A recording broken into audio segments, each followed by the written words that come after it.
تعرف سبب كره اليهود للملاك جبريل وحبهم للملاك ميكائيل؟ اليوم هو الفيديو الثاني من تفسير آيات القرآن الكريم بمساعدة الذكاء الاصطناعي. طبعا هنا حنفسر بس، ولكن حنتأكد كمان من جوجل، حنتأكد من مصادر ثانية. خلينا نبلش بالآية الأولى.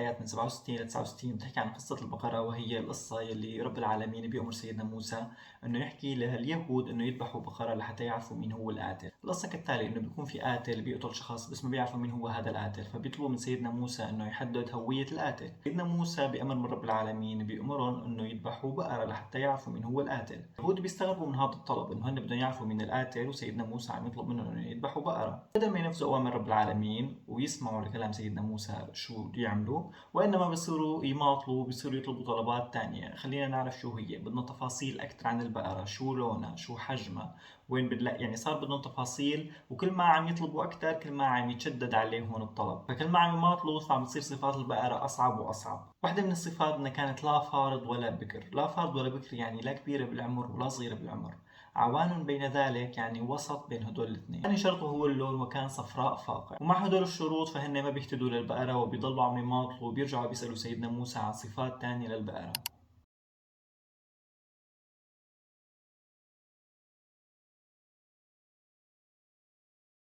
فخبرهم بالشروط الإضافية: إنه تكون لا ذلول، أي إنه ما بتشتغل بأعمال الأرض، ولا تسقي الحرث، ما بتشتغل كمان بأعمال السقاية. مسلمة لا شية فيها.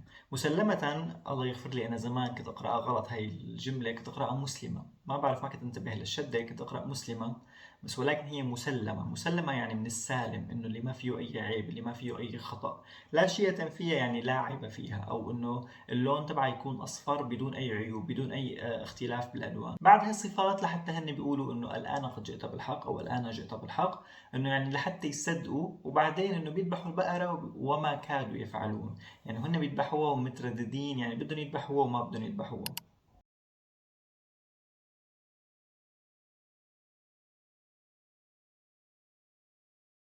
بعد ما بيذبحوا البقرة رب العالمين بيطلب منهم إنه يضربوا البقرة بالميت، يعني يضربوا شيء من البقرة، سواء كان عظم، أو التفسيرات كانت مختلفة هون، شيء قال عظم، شيء قال فخذ البقرة، بجثة الميت. فالميت رب العالمين بيرجع بيحييه مرة ثانية. هذا الميت بيقوم وبيحكي مين هو كان القاتل، فبيخبرهم مين هو القاتل. وهيك رب العالمين بيكون عامل لهم معجزة لحتى يحيي شخص ميت ويخبرهم مين اللي قتله. أما الآية اللي بعدها،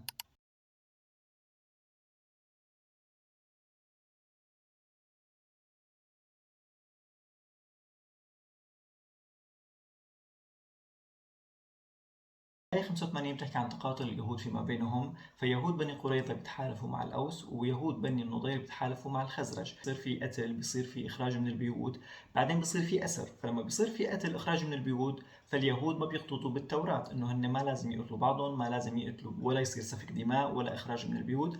ولكن لما بصير في أسر فبيروحوا بيفكوا الاسير، فبيدفعوا لحتى يفكوا الاسير. وهن هذا بيكونوا عم يقصدوا بالتوراه انك انت تفك اسير، عم يؤمنوا بجزء من الكتاب وعم يكفروا بجزء اخر من الكتاب، وهذا عذابه خزي في الدنيا وعذاب في الآخرة. الآية اللي بعدها.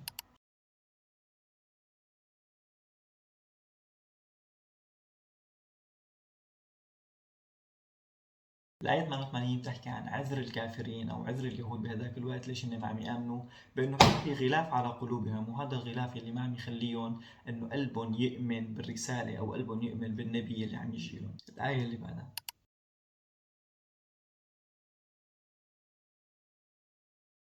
آية 97 بتحكي سبب كره اليهود الملاك جبريل وحب الملاك ميكائيل. فلما اليهود عرفوا أن القرآن الكريم نزل على سيدنا محمد عن طريق الملاك جبريل، فهن صاروا يعارضوا، لأنه يعتبروا الملاك جبريل هو ملاك العذاب والقسوة، وبيعتبروا الملاك ميكائيل هو ملاك الرحمة والمطر. فهن كان بدهم، أو هن كانوا عم يقولوا إنه لو الملاك ميكائيل هو اللي كان منزل على سيدنا محمد القرآن الكريم لكانوا آمنوا واتبعوا محمد عليه الصلاة والسلام. ولكن اعتراضهم أن القرآن نزل عن طريق الملاك جبريل، فهنا رفضوا أنه يتبعوا سيدنا محمد عليه الصلاة والسلام. الآية اللي بعدها.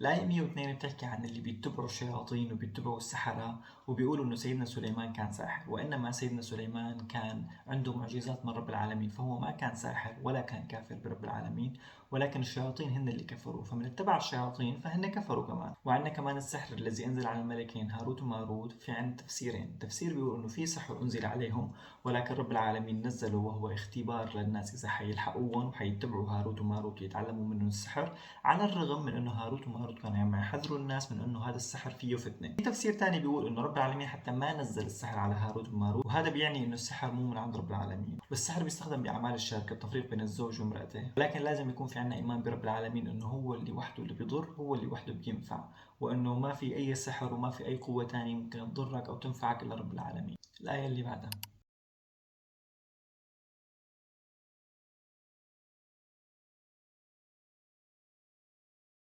الآية 109 بتحكي عن أصحاب الكتاب السابقين اللي ما رضوا يتبعوا سيدنا محمد والقرآن الكريم، وهن بيصيروا حاسدين للناس اللي اتبعوا سيدنا محمد، لأنه هن بيعرفوا إنه هذا الحق، وهذا الشيء إجا بكتبهم السماوية السابقة، فالحق هو النبي محمد صلى الله عليه وسلم والقرآن الكريم، فالمفروض يتبعوه، ولكن من شدة عندهم ما بيتبعوه، بيكونوا حاسدين للناس اللي اتبعوه وبيحاولوا إنه يردوا هدول الناس عن الدين بشتى الوسائل. رب العالمين بيأمرنا بالعفو، بالغفران، الصفح، حتى يأتي أمر تاني من رب العالمين. آية اللي بعدها.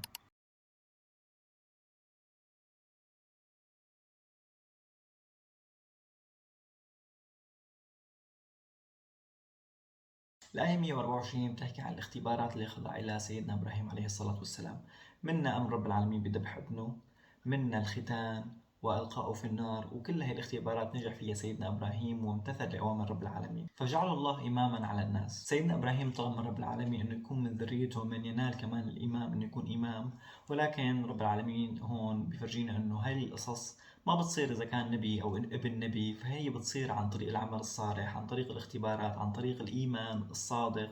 فهون ما في شيء إنه أنت ابن نبي أو ابن رسول فتعامل معاملة أخرى، ولكن الإيمان والتقوى هو اللي بيحدد هذا الشيء. هذا كان فيديو اليوم، بتمنى انه كان فيديو مفيد لكم مثل ما كان مفيد لإلي. تعلمت فيه شغلات كثيرة، اهمها اني اقرا القرآن بتمعن، اقرا القرآن على هدوء. واحدة من الاخطاء الكبيرة اللي حكيت فيها بهذا الفيديو هي كلمة مسلمة، وانك تقراها مسلمة.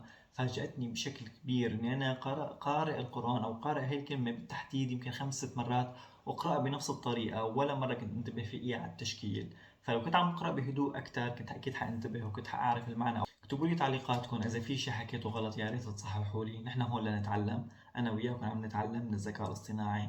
انتم اذا في عندكم افكار، قارئين للشيء، قارئين من جهة موثوقة، فاكتبوا لي بالتعليقات، انا كمان بتعلم منكم. بشوفكم فيديو جاي، وسلامات.